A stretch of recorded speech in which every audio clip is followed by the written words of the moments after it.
To add a button like I've already created, you first have to create a container. Let's change the size of it and the color.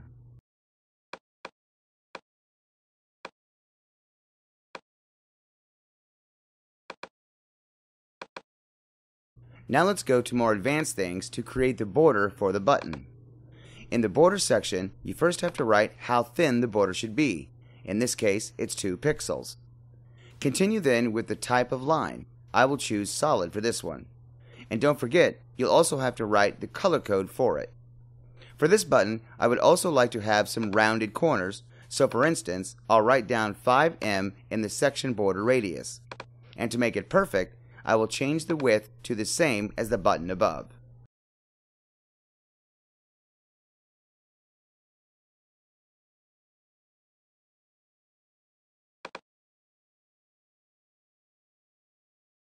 Awesome.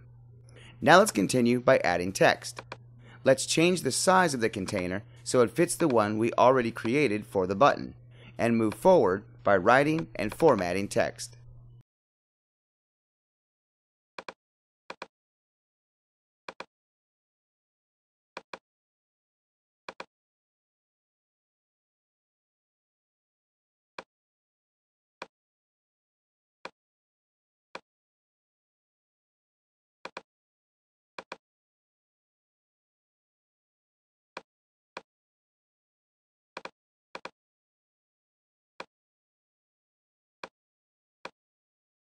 Once we are done, we will have to drag the text into the button container so that it fits the size of it perfectly.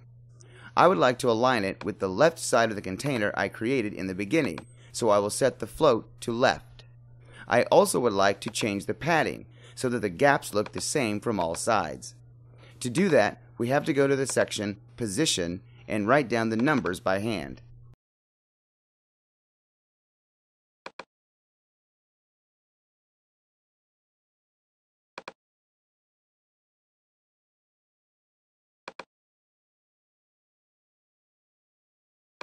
Another way is that you can press on the element that you would like to change the padding of and simply adjust it with help from the navigation buttons.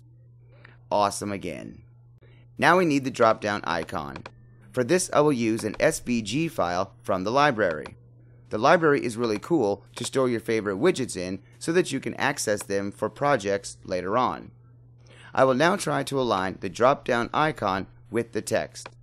I have to get both objects in the same line so that additional padding does not appear between them. Once I have them in line, I will change the size of the icon. Now this looks good.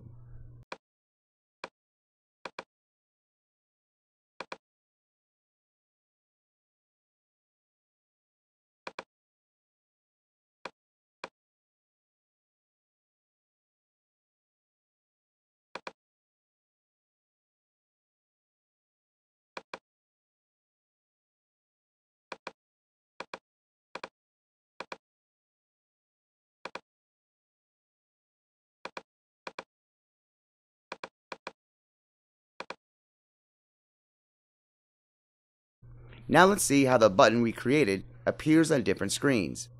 Seems it breaks on other screens as the button size changes according to screen size. To fix that, let's go to Position Settings and make the width for the button at 90%. That means that as the screen gets smaller, the button size will not change for larger screens, but will adjust to 90% of the screen for smaller devices.